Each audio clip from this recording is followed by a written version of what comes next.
Okay, what we're going to be doing today in lesson 7.3 is learning the third and final method to solve linear equations. Okay, so if you remember, in 7.1 we learned how to solve them by graphing, where we would take each of the equations, put them in y equals mx plus b, we would graph each line, and where those two lines intersected at that point was our solution.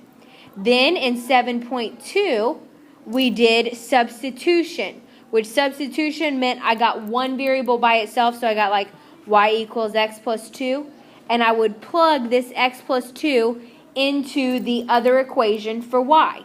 Now today what we're going to be doing is called the elimination method.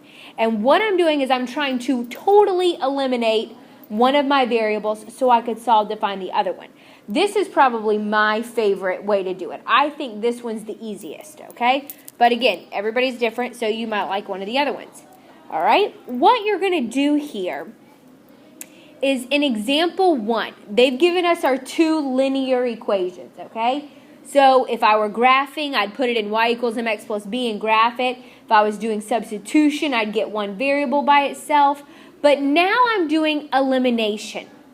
And this is exactly what you do. You try to make it into one big math problem, basically.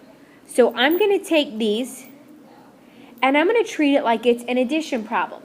And what I'm going to look for is I'm going to look for two terms that cancel each other out, or when I add them together equal 0.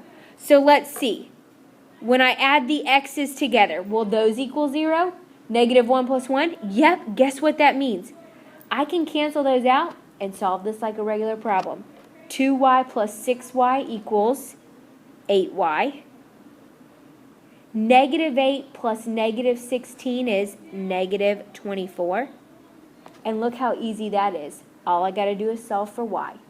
So I divide by 8 on both sides. And what does y equal?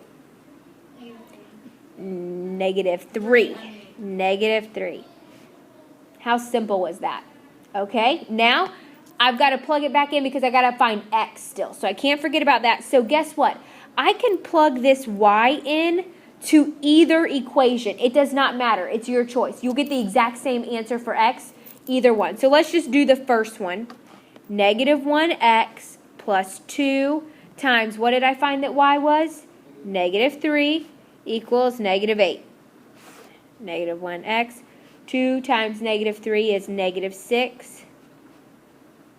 So then I just add 6 to both sides.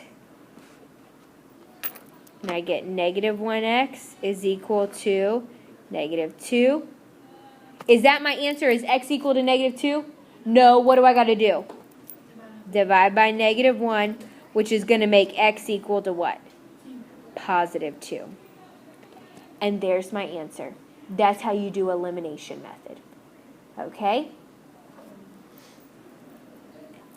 Okay, so in example number 2, we're going to find out what happens when there's not something that eliminates automatically. If you remember in the problems that we just did, okay, something was there to go ahead and cancel out, like positive 2 and negative 2, or positive 1 and negative 1. They went ahead and equaled 0, so that was really simple for me. But now let's look at this problem. 2x and negative 4x, negative 3 and positive 5, 4 and negative 8, which I'm really only looking at these 4 terms. And none of them are going to cancel out to give me 0. So you got to ask yourself, okay, how do I make this work? Because I want to use elimination because it's the simplest. All right, this is all you've got to do. Okay, what would cancel out with negative 4? What would that have to be? A positive 4. So what could I multiply by 2 to make it a positive 4? 2. So I said, okay, well, I'll multiply it by 2. Whatever I do to one thing in this equation, I've got to do to everything. Okay? So basically, what I'm going to do is I'm just going to rewrite the top equation with each term multiplied by 2. So the first term is going to become 4x. The second term is going to become negative 6y. And the third term is positive 8. Now do you see something that will cancel out?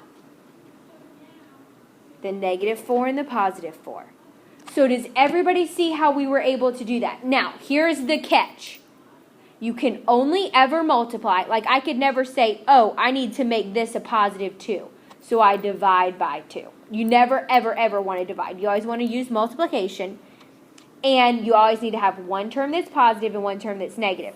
These two right here, what it equals, can never cancel out. Like, we would never want to say, oh, I just need to make that 4 a positive 8. Because there's no variable to that. So we'd still be stuck with our two variables. You only want to make the x and y cancel out. All right, so we know our 4x's cancel out, so let's combine our terms. 5y minus 6y is what? Negative 1y. What's negative 8 plus 8? 0. Is that okay to get the 0 by itself? Yeah. Absolutely. What am I going to do now? Divide by negative 1. And what does y equal? 0. Now guess what? I can plug this 0 in for y into any one of these three equations. It does not matter. We can plug in any of the three. All right, so let's do this very first one right up here. 2x minus 3 times 0 equals 4. Well, what's negative 3 times 0? 0. So I basically can just cancel it out. 2x equals 4. What would I do now? Divide by 2, and I get x is equal to 2. Okay? Okay, so in this last example, what we're going to do is, again, we're going to use elimination. But look here. Are my like terms lined up with each other? No. The x is, the x is over top of the y is over top of a number, 8 is over top of the x. So I've got to rearrange these problems so that the x's line up, the y's line up, the equal signs line up, and the numbers line up. So this one right here is in perfect order. X plus y equals my number. That's how I always want it. So I need to rearrange this bottom equation. So what should I move to make it in that order? The negative 5x. I've got to move it from that side of the equation to up front here. And how would I move it? Add 5x. Perfect. So what I do is I just add 5x. Now I can rewrite it. I'm going to rewrite this top equation. 3x plus 2y equals 8. And now I've got 5x. What should be the sign in between the 5x and the 2y? Plus, because the 2y is positive. Equals 12.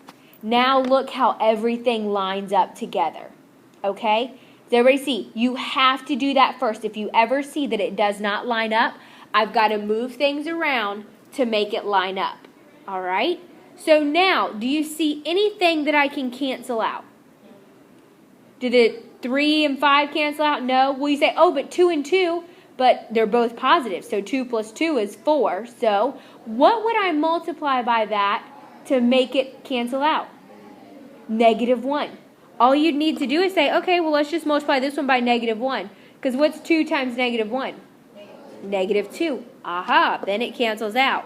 Whatever I do to one term, I got to do to the others.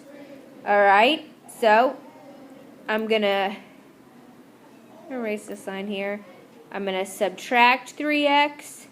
I'm going to write minus 2x minus 2y equals negative 8. So basically, I just fixed that problem right up there. So now I have 5x minus 3x, which is 2x. My y's cancel out. 12 minus 8 is negative 4. I'm sorry, not negative 4, positive 4. Divide by 2. And what does x equal? 2. Now, I can plug in this 2 to any one of my equations. Does not matter which one. So, I can do it to this one, this one, this one, this one, this one. See, I've got 5 different options here. Does not matter which one you plug it into. Let's do the very first one. 3 times 2 plus 2y is equal to 8. What's 3 times 2? 6 plus 2y is equal to 8. minus 6 on both sides. 2y is equal to 2. Divide by 2, and what does y equal? 1. It's exactly how I would do that. So that's how we solve using elimination.